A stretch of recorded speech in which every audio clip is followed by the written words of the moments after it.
Oshi had one of the best premieres of the season, and now episode 2, the official start of the main story, is out. The premiere left a high bar, so let's see if this episode reaches it. We start with Ruby on her journey to become an idol as she starts with the application process, and how she can best the 136,113 other applicants. Except it's a pretty underwhelming application phase, as we don't spend too much time here. The written portion narrows it down to 1,288 of applicants, then move on to the interview phase. Nothing to do now but wait to hear back from the agency, so they quickly recap Ruby's life, which was all part of the premiere. Akko gives Ruby a reality check about being an idol, something he has done various times by the looks of it, reminding her that idols don't make that much money and to work hard as to not put all her eggs in one basket. How in the world would Ruby forget about her own mother's money problems, since she was right there to see her struggle and work as hard as possible to make her dreams come true? The siblings turned out the opposite for one another, as Ruby is on fire and impatient while Aqua is calculated and suppresses his emotions. The voice acting does an incredible job of selling how cold and calculated Aqua has become. Speaking of change, we need a quick rundown of life after Ai's death. Aqua became gloomy while Miyako took over the agency. Bikomachi disbanded as they couldn't do it without their star. Ai was really carrying the team here. And Strawberry Productions is traumatized and decided to abandon all idol work and instead manage internet personalities. But internet personalities are bound to have the same issues as idols. I'm glad they made Mayako take the serious approach, since she started off on the gold digger route. She was already making a change for the better in the premiere, but we see after the time skip how she has become a hard worker and empathetic, as we see Ai's death combined with raising kids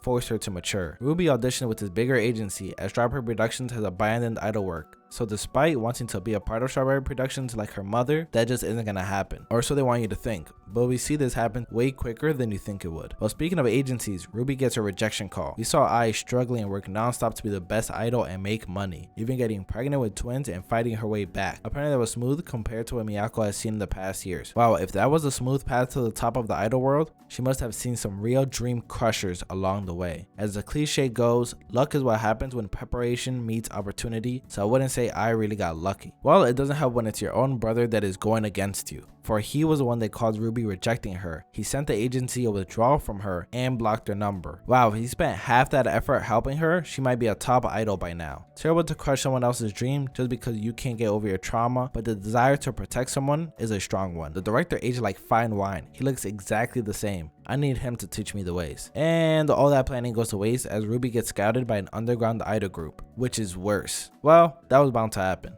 Ruby and Aqua's eyes without the star just look dead compared to the one with it, especially when side by side with Ai. Aqua does his best mature look as he goes to find someone from the agency that scouted Ruby, and this girl immediately starts spelling out the details of her contract and everything about the agency. But it's pretty obvious why, as she has a lot of resentment towards management, since she believes they are fast tracking a girl due to her dating someone in management. Miyako is smart not to blindly trust the girl, since jealousy can easily warp things, even saying she wouldn't hire the girl since she badmouthed her colleagues. Saying management is bad is one thing, but she did too much and felt more like spreading gossip fueled by jealousy. I understand Miyako being hesitant, but look at who they hired here, the most generic worker known to mankind. I just wanted to point that out. So the only solution is to sign Ruby with Strawberry Productions. We knew this is where they were going, but very anticlimactic how we got here. Other than this pacing, the fact that Minor signed to an agency operated by their guardian screams sus. Well, that's too into the weeds as we go back to Aqua and the director, since Aqua has been assistant for some time, although not officially, giving Aqua the know-how of productions, since he is happy to stay out of the limelight. Apparently, he feels he has no skills for acting, unlike Ai and his sister, so the director drops some knowledge on him. But first, Mama says it's time to eat. Mom, I'm imparting wisdom, and Mom is back cleaning up. He did leave quite a mess, so I understand. Even Aqua roasts him for being in his 40s and living with his mom, and even the director understands his situation undercuts his advice, as he's living in a child's room, and we triple down on the joke as Mama comes in again. A little on the nose for the director's mom to interrupt that many times, but the mom's voice acting was hilarious, so I enjoyed it. Although we didn't get Aqua saying out loud he wants to become an actor, as he thinks of Ai's last moments, we know he does. Well, onto school entrance exams. Aqua's test scores are off the charts, which of course they are, the man was a doctor. Then of course they segue into saying his name out loud so they can introduce Arimas. The girl that can lick baking soda is back. Well, her real ability was crying in 10 seconds flat, but I wanted a reason to include that scene since it's pretty funny. And then it just ends. The ending was a little abrupt for me, so it's unfair to compare it to the premiere since the premiere was an entire film and this was just one episode. I like how they changed trains Miyako, putting her in a role of leadership. The director's mama's comedic relief was funny at the end, but did break up the scene a lot, as we see Aqua already doubting his conviction not to become an actor, which also happened very early on. Speaking of things happening early, Ruby joining Strawberry Productions was rushed and not as satisfying. We all knew it was gonna happen, but the way they went about it, they wanted some diversity, but very